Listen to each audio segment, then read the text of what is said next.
Hi, I'm Veena and welcome to Simply Sindhi. I hope you've already seen my videos of chana dal and tangy tamarind chutney. But what are you going to have these with? So today I'm going to show you how to make Pakwaan so that you have the complete recipe for the all-time favorite Sunday Sindhi breakfast or brunch, which is Dal Pakwan with chutney.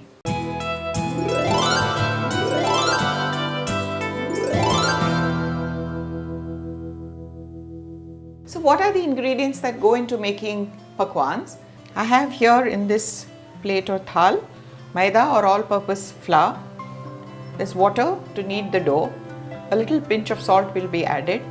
There's oil, 3 to 4 teaspoons for kneading the dough.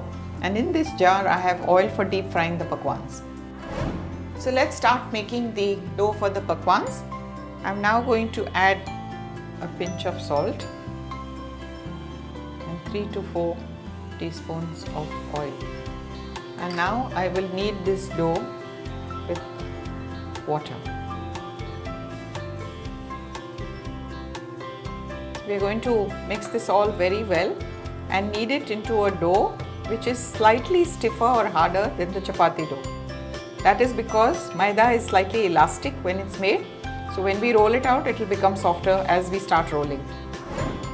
Our dough for the pakwan is now ready, and as you'll see I just used a little bit of oil on my palms to smoothen it out and make it into this kind of a roll.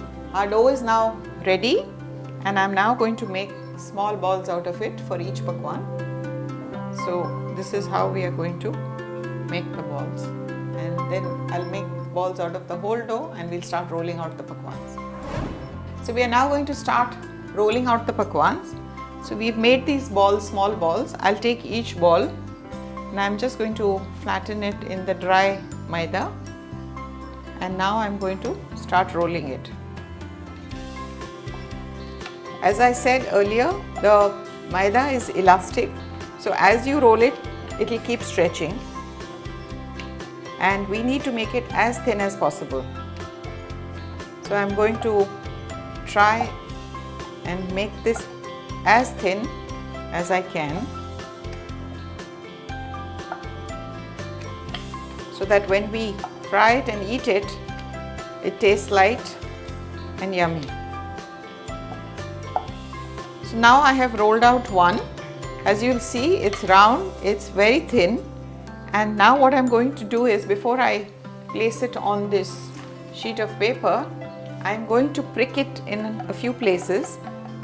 The idea of pricking is that when we fry it, it should not swell up and it should not become like a puri, because we want it to be completely crisp.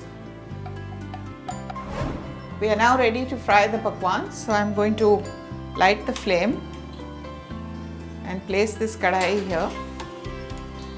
Now I'm going to add oil, and we'll put about so much so that the pakwans can dip in well into the oil. I'm going to allow the oil to get heated. It looks like the oil is heated, but I'm going to make sure by just putting a tiny speck of this into the oil, and if it rises up quickly, that means the oil is done. It's taking a wee bit of time, so I'll wait for a minute more. Yeah, it's now done. So I'm going to lower the flame, because pakwans need to be fried on a low flame, and I'm now going to drop one of the pakwans into the oil. I will make sure that it stays below the oil and it doesn't rise up at any place. And we need to get it evenly golden brown, and that's why we fry it on a low flame. I'm now going to turn it over. Let the other side cook as well. This is how the color needs to be on either side. And now it's ready to be removed from the kadai, and I'm going to take it out on a tissue. Our pakwans are now ready. These are best had with chana dal and tangy tamarind chutney, the videos for which are on my Simply Sindhi playlist. So if you enjoy these recipes, do subscribe to India Food Network. And as always, we love your feedback, so do write in.